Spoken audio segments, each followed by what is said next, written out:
ہمیں دین پر عمل کرتے ہوئے کیا مشکل پیش آئی۔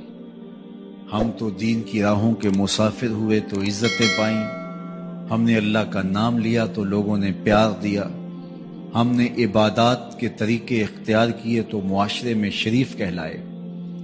لیکن کتنا مشکل اور کٹھن لمحہ تھا جب کوئی اسلام لاتا تو معاشرے سے کٹ جاتا، سماجی بائیکاٹ کر دیا جاتا، وہ لوگوں سے الگ ہو جاتا۔ میرے اور آپ کے آقا و مولا حضور نبی رحمت صلی اللہ علیہ وآلہ وسلم قریش کے عالی نسب خاندان سے تعلق رکھتے ہیں، صادق بھی کہلاتے ہیں، امین بھی کہلاتے ہیں، لوگوں کی امانتیں بھی حضور کے گھر میں پڑی ہیں، اپنے فیصلوں میں حضور کو حاکم بھی مانتے ہیں۔ لیکن جب اللہ کی توحید کا اعلان کیا، جب لوگوں کو راہ راست اور راہ حق کی طرف بلایا تو یہ سارے مخالف ہو جاتے ہیں، حتیٰ کہ اپنے سقے عزیز بھی کتنے دل آزار جملے بولتے ہیں، تباً لک ہنالک سائر الیوم الہٰذا جمعتنا۔ یہ رشتے میں سکا چچا بولتا ہے۔ اللہ اکبر، مشکلیں سہی، تکلیفیں سہی، سماجی مقاطعہ ہوا، سوشل بائیکاٹ ہوا۔ شاب ابی طالب کے 3 سال کس کٹھن حالات میں حضور اور حضور کے غلاموں نے اور خاندان والوں نے کاٹے، حتیٰ کہ درختوں کے پتے کھا کھا کے گزر اوقات ہوتی تھی۔ معاہدہ لکھ کے کعبۃ اللہ کے ساتھ لٹکا دیا گیا، اور یہ اتنے سنگ دل ثابت ہوئے کہ باہر سے کوئی تجارتی قافلہ آتا جس کے پاس اغذیہ ہوتی، کھانے پینے کی اشیاء ہوتی، تو ان کو ادھر جانے نہ دیتے، مبادا کہیں یہ خرید نہ لیں۔ ان کا خیال یہ تھا کہ یہ بھوک سے دم توڑ جائیں، اور نیا دین جو لے کر کے آئے ہیں وہ شعب ابی طالب میں اس گھاٹی کے اندر ہی اپنے آخری دن پورے کرے۔ لیکن جس کو اللہ نے سر بلند کرنا ہو، عزت دینی ہو، جس دین کو پوری دنیا کے اوپر غالب ہونا تھا، اس کو کون روک سکتا تھا؟ اللہ کے محبوب علیہ الصلوۃ والسلام نے محنت، تندہی، کوشش اور کد و کاوش کے ذریعے لوگوں تک پیغام حق کا ابلاغ کیا۔ سب سے پہلے حضور کی اہلیہ حضرت سیدہ خدیجہ الکبریٰ رضی اللہ تعالی عنہا ایمان لاتی ہیں۔ حضور علیہ السلام کے قریبی دوست، گہرے دوست حضرت سیدنا ابو بکر رضی اللہ تعالی عنہ ایمان لاتے ہیں۔ حضرت علی المرتضیٰ رضی اللہ تعالیٰ عنہ اگرچہ نو عمر ہے، لیکن سینے پہ ہاتھ رکھ کے کہتے ہیں جان و دل فدا کروں گا حضور آپ پہ۔ حضرت بلال حبشی اسلام لاتے ہیں، حضرت عمار ابن یاسر، حضرت سمیہ، حضرت یاسر اسلام لاتے ہیں۔ 38 لوگ ایک ایک کر کے اسلام میں داخل ہوئے۔ کفار تو چاہتے تھے کوئی دوسرا شخص ان کے ساتھ کھڑا نہ ہو، تو جب 38 لوگ حضور کے ساتھ کھڑے ہو گئے تو ان کے لیے بڑا اذیت ناک لمحہ تھا کہ یہ تحریک جس کو ہم روکنا چاہتے ہیں یہ پھیلتی چلی جا رہی ہے، لوگ اس کے ساتھ شامل ہوتے چلے جا رہے ہیں، اور لوگ ان کے لیے محبتیں اور ان کے لیے پیار پیش کرتے چلے جا رہے ہیں۔ عبداللہ ابن جدعان کے گھر کے قریب سے میرے حضور گزر رہے تھے کہ ابو جہل نے دیکھ لیا اور ہاتھ میں نوکیلا پتھر پکڑا اور حضور پہ حملہ آور ہو گیا۔ آقا کریم علیہ السلام نے کوشش کی کہ الجھاؤ پیدا نہ ہو، لیکن یہ اس بات پہ تلا ہوا تھا کہ حضور کو اذیت دے۔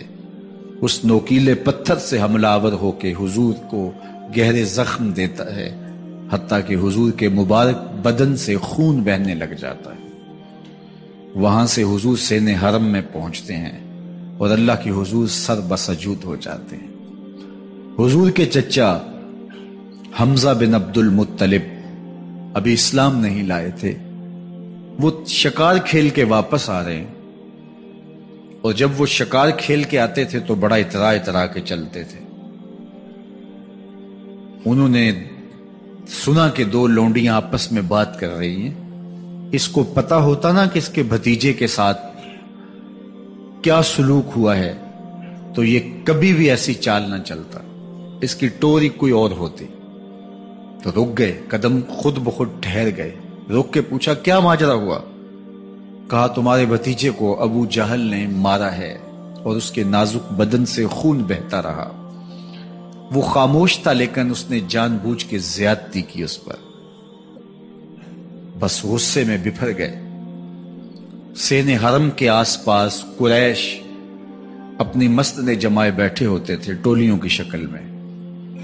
آج امیر حمزہ آئے اور ابو جہل کو تلاش کر کے اپنی کمان کو زور سے اس کے سر پہ مارا اور اس کا سر پھٹ گیا، اور ساتھ بولے تم نے ہمارے بھتیجے کو لاوارث سمجھا ہے۔ اب اس کے حواری کھڑے ہو گئے، لیکن ابو جہل بڑا کائن شخص تھا، اس نے سمجھا کہ یہ تو اب تنہا ہیں، لیکن لڑائی کی آگ روشن ہوگی تو بنو ہاشم بھی نکل آئیں گے تو یہ لڑائی لمبی ہو جائے گی، تو اس کا سبب میں ہوں، قصور میرا ہے۔ اس نے کہا بس مجھ سے غلطی ہو گئی، اس طرح اس نے بات کو ٹال دیا۔ اب حضور کے چچا حضور کو ڈھونڈ رہے ہیں۔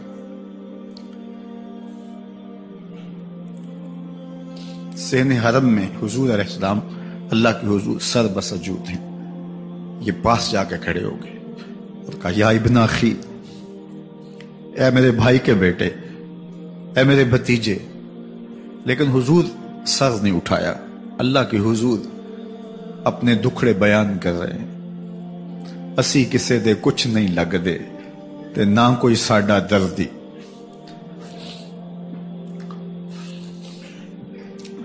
اللہ کے محبوب علیہ السلام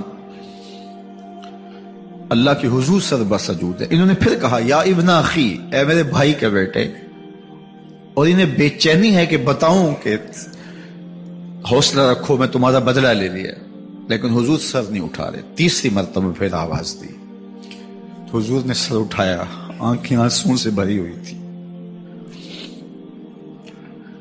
تو برجستہ کہا بھتیجے میں تمہارا بدلہ لے لیا۔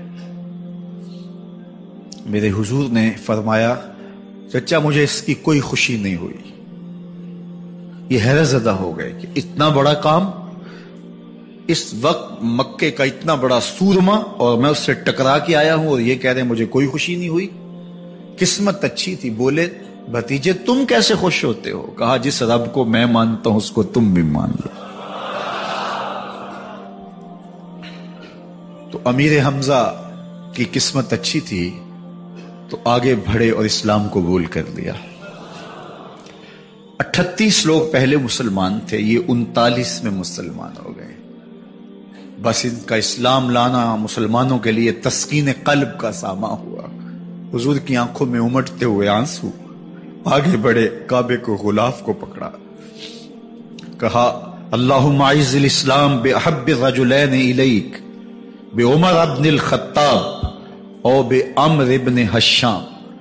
اے اللہ ایک شیر دیا ہے، ایک شیر اور دے دے، اب تیری مرضی، یا عمر بن خطاب دے دے یا عمر بن حشام دے دے۔ اگرچہ اس نے میرے اوپر پتھر برسائے ہیں، مجھے زخمی کیا ہے، لیکن اگر دین کی تقویت اس سے ہو سکتی ہے تو مالک مجھے کوئی غصہ نہیں۔ چاہے عمر بن حشام، یہ ابو جہل کا نام ہے، مجھے چاہے ابو عمر بن حشام دے دے یا عمر بن خطاب دے دے، ایک شیر دے دیا، ایک شیر اور عطا کر دے۔ حضور کعبہ کے غلاف سے لپٹ کے اللہ کے حضور دعائیں مانگ رہے ہیں۔ 39 لوگ اسلام لا چکے ہیں، 40ویں کا انتظار ہے۔ اللہ کے محبوب علیہ السلام کی دعائیں ہیں، حضور کی التجائیں ہیں۔ ادھر یہ خبر پورے مکے میں پھیل جاتی ہے کہ حمزہ بھی ایمان لے آئے۔ کفار پر سراسیمگی سی کیفیت پیدا ہو جاتی ہے کہ ہم تو سمجھتے تھے کہ یہ 2-4 لوگ ہیں، 10, 15, 20 لوگ جمع ہو جائیں گے، اور اس طرح کے لوگ بھی اگر ان کے ساتھ شامل ہو گئے تو ان کا راستہ نہیں روکا جا سکے گا۔ وہ سر جوڑ کے سوچنے لگے، ابو جہل کو کوسنے دینے لگے، اس نے کیوں یہ ظلم کیا کہ اس کا نتیجہ یہ پھر ہمیں بھگتنا پڑ رہا ہے، اس کے لیے کوئی تدبیر کرنی چاہیے، اس کے لیے کوئی حکمت سوچنی چاہیے۔ 26 سال کا نوجوان ہے، خطاب کا بیٹا ہے، نام عمر ہے، اپنے گھر کے اندر پیچ و تاب کھا رہا ہے کہ اگر یوں ہی اسلام پھیلتا رہا تو ہمارے بتوں کے خلاف اٹھنے والا یہ نظم اتنا پھیل جائے گا کہ روکنا مشکل ہو جائے گا، آباء و اجداد کی کہانیاں ختم ہو جائیں گی، یہ ایک نیا دین ایسے پنپتا رہا تو پھر اس کو روکا نہیں جا سکے گا. کون روکے؟ دل میں خیال آیا اس کا ایک ہی حل ہے کہ بانی اسلام کی زندگی کا چراغ گل کر دیا جائے. لیکن یہ اتنا بڑا کام کون کرے؟ سوچا خود کروں گا. اٹھتی جوانی اور یہ پہلوانی کا زمانہ تھا عمر بن خطاب کا. اعضاء میں توانائی، طبیعت میں جوش، تلوار حمائل کی. دوپہر کے وقت خیال آیا تو کڑکتی دوپہر میں چل پڑے. سنسان گلیاں ہیں، سخت گرمی ہے، لوگ دیواروں سے لگ کے چلتے ہیں اگر کوئی کسی کو کسی مجبوری کے تحت کہیں جانا بھی پڑے. لیکن یہ مست ہاتھی کی طرح اپنے ارادے کو عملی جامہ پہنانے کے لیے گھر سے نکل پڑتے ہیں اور اس انداز سے تلوار حمائل کیے ہوئے آگے بڑھ رہے ہیں. نعیم بن عبداللہ آگے سے آ رہے تھے. آنکھوں میں اترا ہوا نشہ دیکھا، کہانی سمجھ گئے. یہ بھی مسلمان ہو گئے تھے لیکن ابھی ایمان ظاہر نہیں کیا. کہا عمر کدھر کے ارادے ہیں؟ کہا بانی اسلام کا چراغ بجھانے جا رہا ہوں. یہ روز روز کی کہانی ختم کرنے جا رہا ہوں. آج حمزہ ایمان لائے ہیں، کل کوئی اور آ جائے گا، پھر اس تحریک کو روکنا مشکل ہو جائے گا. نعیم بن عبداللہ مسکرا کے بولے گھر کی خبر لی ہے؟ کہا کیا ہوا میرے گھر کو؟ کہا تمہاری بہن فاطمہ بھی اس محمد کی غلام بن گئی ہے، تمہارا بہنوئی سعید بن زید بھی اس کا نوکر بن گیا ہے. بس بپھر گئے. وہ جو غصہ تھا وہ ادھر منتقل ہو گیا، بہن کے گھر کا رخ کیا. جب دروازے پہ پہنچے تو اندر سے قرآن پڑھنے کی آواز آ رہی ہے. جو کہا گیا تھا، جو سنا تھا، اس کا یقین پیدا ہو گیا. زور زور سے دروازے کو کھٹکھٹانے لگے. بہن نے دیکھا کہ بھائی ہے. جو قرآن پڑھ رہا تھا اس کو چھپا دیا اور خود دروازہ کھولا. بس پیٹنا شروع کر دیا، مار مار کے سر پھوڑ دیا. خون بہ رہا ہے. جب سر پھٹ گیا تو فاطمہ بنت خطاب بولی عمر تم خطاب کے بیٹے ہو، میں بھی خطاب کی بیٹی ہوں. سن لو محمد کا دامن نہیں چھوڑو، جو کرنا ہے کرو.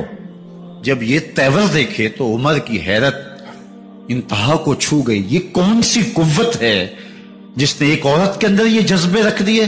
کہا اچھا بتاؤ تم کیا پڑھ رہے تھے؟ کہا تم ناپاک ہو، تمہیں نہیں دوں گی. کہا کیسے دو گی؟ کہا پہلے غسل کرو. عمر غسل کر رہا ہے. سودا لینے کے لیے بازار گئے، ہاتھ اس کے بکے جس کے خریدار گئے. عمر غسل کر رہے ہیں. غسل کر کے باہر آئے تو بہن قرآن لے آئی. وہ کھجور کی چھالیں، وہ چمڑے کے اوپر لکھا ہوا قرآن سامنے رکھ دیا. عمر پڑھ رہے ہیں طٰہٰ ما انزلنا علیک القرآن لتشقیٰ. اے 14ویں کے چاند محبوب، قرآن اس لیے نازل تو نہیں کیا تھا کہ تم مشقت میں پڑ جائے. محبوب رحمت کے دروازے کھل رہے ہیں، کرم نوازیاں ہونے والی ہیں. عمر پڑھتے گئے، آنکھوں کے بندن ٹوٹ گئے، آنسو آنے لگے، ٹپ ٹپ آنسو گرنے لگے. عمر رو رہے ہیں، بدن کانپ رہا ہے. آئے کس ارادے سے تھے، اب حالت کیا ہوئی جا رہی ہے. اپنی بہن سے کہا، بہنوئی سے کہا جس در کے تم غلام ہوئے ہو کبھی میں بھی اس در کا غلام نہیں ہو سکتا؟ عمر کی کہیں عمر نہ برباد ہو جائے، مجھے اس چوکھٹ پہ لے چلو. کہا چلو ہم اس دہلیز پہ لے چلتے ہیں. تلوار اسی طرح حمائل کی ہوئی ہے. حضور دار ارقم میں ہے. یہ اسلام کی پہلی درسگاہ ہے، حضرت ارقم کا گھر. مسلمانوں کی تعداد بہت تھوڑی، یہاں چھپ کر کے دین سیکھتے ہیں. حضور بھی وہاں تشریف فرما تھے، باقی اصحاب بھی وہاں تشریف فرما تھے. حضرت میرے حمزہ بھی وہاں تھے. دروازے کی درزوں سے دیکھا کہ عمر آ رہے ہیں. تلوار بھی حمائل کی ہوئی. صحابہ نے کہا عمر آ رہے ہیں. میرے حمزہ نے کہا کوئی پرواہ نہیں، آنے دو. اچھا ارادہ ہوا تو خوش آمدید کہیں گے، ارادہ اچھا نہ ہوا اس کی تلوار سے گردن کاٹوں گا. اللہ اکبر. جب دروازہ کھولا تو دو صحابہ نے بازوں سے پکڑ لیا، کندھوں سے. حضور نے فرمایا کندھے چھوڑ دو. کندھے چھوڑ دیے گئے. آقا کریم علیہ الصلوۃ والسلام نے ان کے گلے کے اندر جو کپڑا تھا اس کو پکڑ کے جھٹکا دیا. اسلم عمر، عمر اسلام لاؤ. اللہ اکبر. اور ساتھ حضور نے حضرت عمر کے دل پہ ہاتھ رکھے، اللہم اہد قلبہ، اللہ عمر کے دل میں ہدایت ڈال دے. بس یہ جملہ کہنے کی دیر تھی اور حضور کا ہاتھ پھرنے کی دیر تھی، اندر سے کفر دھلتا چلا گیا۔ اور عمر نے کہا اشہد اللہ الہ الا اللہ واشہد انک رسول اللہ۔ جب یہ پڑا کلمہ تو حضور کی زبان سے بے ساختہ نکلا اللہ اکبر، اور صحابہ نے بھی اللہ اکبر کہا، اور اس زور سے کہا کہ مکے کی گلیاں گونجنے لگی۔ اب عمر ایمان لانے کے بعد حضور کی خدمت میں حاضر ہو کے عرض کرتے ہیں حضور کیا ہم حق پہ نہیں ہیں؟ فرمایا ہم حق پہ ہیں۔ اللہ کا دین سچا نہیں ہے؟ فرمایا اللہ کا دین سچا ہے۔ کہا کہ آپ اللہ کے سچے نبی نہیں ہیں؟ فرمایا میں اللہ کا سچا نبی ہوں۔ تو فرمایا پھر ہم چھپ کے نماز کیوں پڑھیں؟ کہا کہ عمر تم جانتے ہو حکمت ہے، اتنے جو ہے وہ ہماری تعداد نہیں، اور کفار کا جور و ظلم اور ستم۔ عرض کی حضور ہم کعبۃ اللہ میں جا کے نماز پڑھیں گے۔ مسلمانوں کی دو صفیں بن گئی، ایک صف کی قیادت امیر حمزہ کر رہے ہیں، ایک صف کی قیادت حضرت فاروق اعظم کر رہے ہیں، درمیان میں حضور چل رہے ہیں، اور روایات میں آتا ہے حضرت عمر چلتے جاتے ہیں اور ساتھ لا الہ الا اللہ پڑھتے چلے جا رہے ہیں۔ اور پھر جا کے وہاں پہنچے تو وہاں جو صنادید قریش تھے ان پر سختہ طاری ہو گیا۔ حضرت عمر رضی اللہ تعالیٰ عنہ جب ایمان لائے تو آپ نے ایک ایک کافر کے گھر کے دروازے پہ کھڑے ہو کے کہا، جب کوئی بھی شخص مسلمان ہوتا تو کفار اس کو مارتے، زود و کوب کرتے، ظلم کرتے، ستم کرتے، گھسیٹتے بازاروں میں، لیکن حضرت عمر ایمان لائے تو ایک ایک شخص کے دروازے پر کھڑے ہو کر کے کہا کہ تم کمزوروں کو مارتے تھے، میں تمہیں بتانے آیا ہوں میں محمد عربی کا نوکر بن گیا ہوں۔ بلکہ آپ نے اعلان کیا جس نے اپنی بیوی کو بیوہ اور بچوں کو یتیم کروانا ہو اور اپنے ماں باپ کی کمر کو جھکانا ہو وہ عمر کے مقابلے میں آئے۔ اللہ اکبر۔ زنیرہ نامی ایک خاتون تھی، بہت کمزور، راوی کہتا ہے کہ اس کی ہڈیوں میں گودا نہیں تھا، عشق رسول تھا، اور اس کا ظالم آقا اس کو مارتا ہے، اور جب مار مار کے تھک جاتا ہے ادھر سے عمر آ رہے ہیں، یہ اسلام لانے کے پہلے کی کہانی ہے، تو ادھر سے عمر آ رہے ہیں تو اس نے کہا عمر تم جوان آدمی ہو تو یہ چھوڑتی نہیں ہے اپنے نبی کا نام، ذرا تم آؤ۔ تو عمر کوڑا پکڑ لیتے اسے مارتے ہیں، مارتے مارتے تھک جاتے ہیں تو پانی پینے لگتے ہیں، تو کہتے ہیں مجھے تیرے پہ ترس نہیں آیا لیکن میں ذرا پانی پینے لگا ہوں، اور پھر گلے کے اندر کپ ڈال کر کے کوڑا اور اس کی رسی کو بل دیتے ہیں اور اس کی آنکھیں باہر نکل آتی ہیں، اور کہتے ہیں بلا اپنے نبی کو جو تیری آنکھوں کی بینائی واپس کرے۔ اللہ اکبر۔ تو اس نے آسمان کی طرف منہ کر کے کہا مالک میں کبھی بھی آنکھوں کی بینائی نہ مانگتی، لیکن اب تیرے نبی کی عزت کا سوال ہے۔ آنکھوں کی بینائی واپس ہو جاتی ہے۔ زنیرہ کو بڑا مارا۔ آج عمر گلیوں میں آنکھوں میں آنسو ہیں اور عجیب دلے بےتاب ہے، اور کہتا ہے آؤ بھائی میں حضور کا غلام بن گیا ہوں، تمہیں بتانے آیا ہوں۔ زنیرہ نے موڑ کاٹا تو آگے عمر یہ آواز دے رہے تھے۔ زنیرہ ایک کونے پہ کھڑے ہو کے زو کے کہتی ہے عمر تم تو بڑے اس دن جوش و غضب میں تھے اور تم مارتے ہوئے تھکتے نہیں تھے۔ تو عمر نے کہا زنیرہ اس دن میں نے دیکھا نہیں تھا، اب میں محمد عربی کو دیکھ آیا ہوں۔ جنہ ویکھیا نہیں ہو کرن گلاں، جنہ ویکھیا نہیں ہو کرن گلاں، جنہ ویکھیا ہو تے بول دے نہیں، جڑے محرم راز حقیقت دے اور راز حقیقت کھول دے نہیں۔ تو حضرت عمر رضی اللہ تعالیٰ عنہ ایمان لائے۔ حضرت عبداللہ ابن مسعود رضی اللہ تعالیٰ عنہ فرماتے ہیں کہ حضرت عمر کا ایمان لانا مسلمانوں کے لیے عزت کا سبب تھا، ان کا ہجرت کرنا مسلمانوں کی نصرت تھی، اور ان کی خلافت مسلمانوں کے لیے رحمت تھی۔ حضرت عمر رضی اللہ تعالی عنہ وہ ہیں کہ میرے حضور نے فرمایا لوگوں جب نیک لوگوں کا ذکر کرو تو میرے عمر کا تذکرہ ضرور کیا کرو۔ میرا عمر وہ ہے کہ جب وہ ایک جگہ ایک سمت سے آ رہا ہو، ایک گلی اور بازار سے آ رہا ہو تو شیطان بھی آ رہا ہو، عمر کو دیکھ کے راستہ تبدیل کر لیتا ہے۔ حضرت عمر رضی اللہ تعالی عنہ کی طبیعت کے اندر جو جاہ و جلال تھا، طبیعت کے اندر جو سختی تھی، وہ اسلام کے اندر آ کر بھی قائم رہی، اور آپ نے وہی سختی، وہی جاہ و جلال جو پہلے مسلمانوں کے خلاف تھا، اب کفار کے خلاف، منافقین کے خلاف حضرت عمر کی طبیعت کے اندر وہ جوش و خروش بدستور موجود رہا، لیکن جس دن آپ خلیفہ بنے تو اس دن آپ نے ممبر پہ چڑھ کے جو خطبہ دیا اس میں کہا، لوگوں میں سخت اس لیے تھا کہ رسول اللہ نرم تھے، پھر میں سخت اس لیے تھا کہ حضرت ابوبکر صدیق نرم تھے، اب میں تخت خلافت پہ بیٹھا ہوں، اب میری سختی جو ہے وہ نرمی میں تبدیل ہو گئی، صرف فاسقوں فاجروں اور باغیوں کے لیے میں سخت ہوں، باقی تمہارے لیے نرم ہوں۔ سب سے کم جو تنخواہ بیت المال سے اگر کسی وجود نے لی ہے تو وہ حضرت عمر رضی اللہ تعالیٰ عنہ نے لی، صرف 2 جوڑے لیتے تھے سال میں، اور راوی کہتا ہے کہ میں نے دیکھا ہے کہ اس میں بھی 17 پیوند لگے ہوتے تھے۔ حضرت عمر رضی اللہ تعالیٰ عنہ کا طرز زندگی، آپ کا انداز معاشرت اور آپ کا انداز خلافت، ہر لمحہ آپ کی زندگی کا اٹھا کے دیکھیے کتنی مرتبہ قرآن حضرت عمر کی رائے کے مطابق نازل ہوا ہے۔ اللہ تعالیٰ جل شانہ نے ان کو صاحب الہام بنایا تھا۔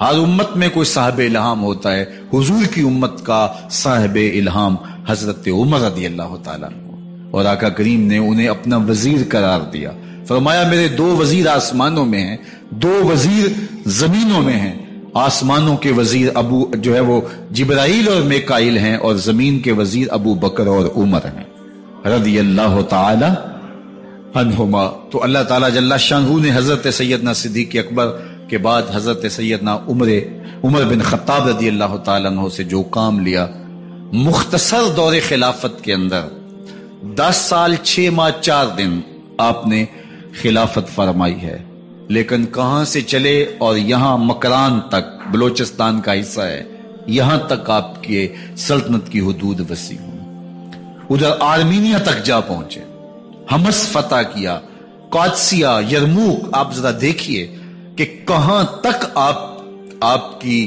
فوجوں کے گھوڑے دوڑتے رہے، اور اللہ تعالیٰ جل شانہ نے ان کو جو توانائی، عدل و انصاف کی قوت عطا فرمائی۔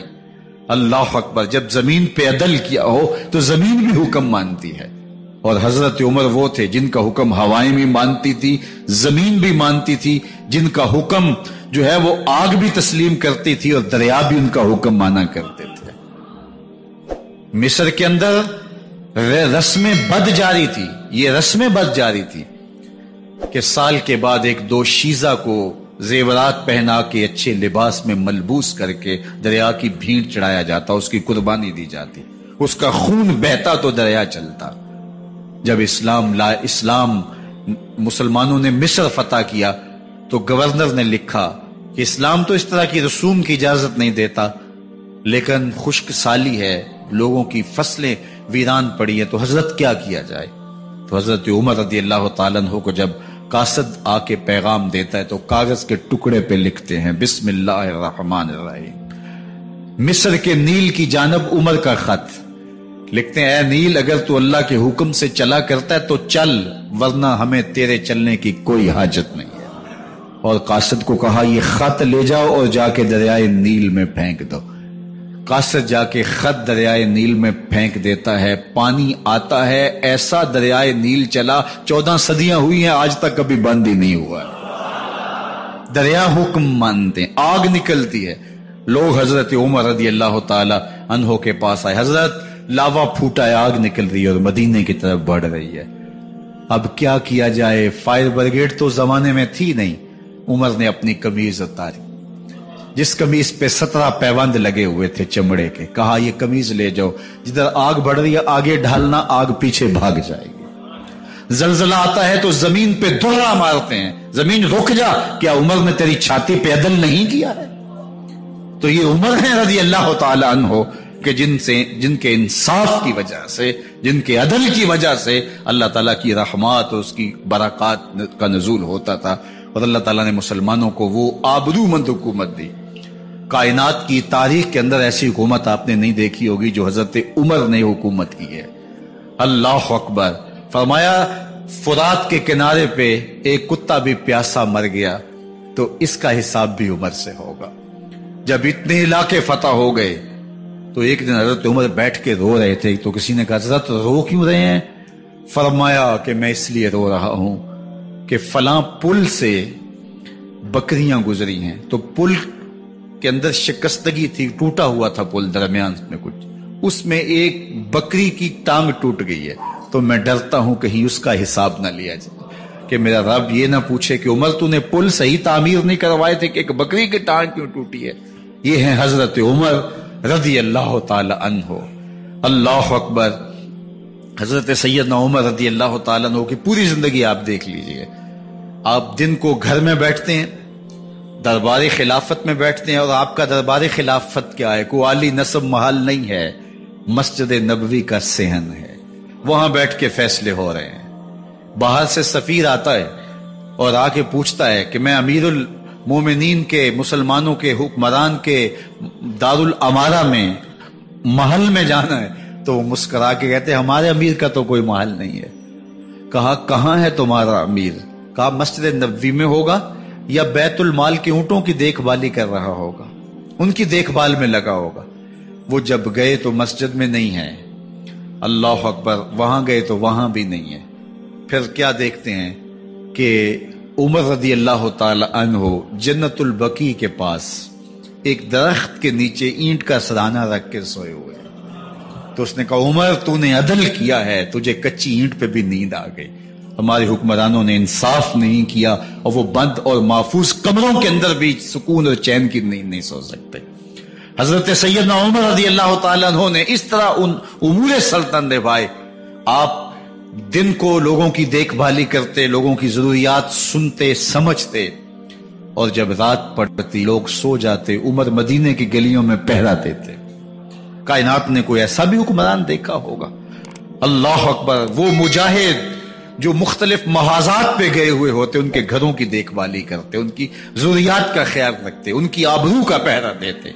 راتوں کی تنہائیوں کے اندر حضرت عمر اٹھتے اور جا کے گشت کرتے، چکر لگاتے، دیکھتے کوئی آنکھ پر نم نہ ہو، مفلسی کا کسی گھر میں ماتم نہ ہو، لوگوں کی ضروریات کا خیال رکھتے۔ اللہ اکبر۔ ایک دن حضرت عمر رضی اللہ تعالیٰ عنہ ایک گھر کے قریب سے گزرے، گھر سے دھواں نکل رہا تھا، سوچا کوئی مہمان ہوگا، گزر گئے۔ تھوڑی دیر کے بعد پھر دوبارہ اس گلی سے گزر ہوا تو پھر دھواں نکل رہا تھا، پھر گزر گئے۔ 2 گھنٹے کے بعد پھر دوبارہ ادھر سے گزران ہوا تو پھر دھواں نکل رہا تھا۔ رات کا پچھلا پہر ہے، ابھی تک گھر سے دھواں نکل رہا ہے۔ عمر رضی اللہ تعالیٰ عنہ نے دروازے کو کھٹکھٹایا، اندر سے خاتون کی آواز آئی، اس وقت کون ہے؟ کہا ایک مسافر ہوں، پوچھنا چاہتا ہوں تمہارے گھر سے دھواں کیوں نکل رہا ہے رات کی اس پہر؟ کہا تمہیں اس سے کیا غرض؟ کہا نہیں مجھے تشویش ہوئی ہے۔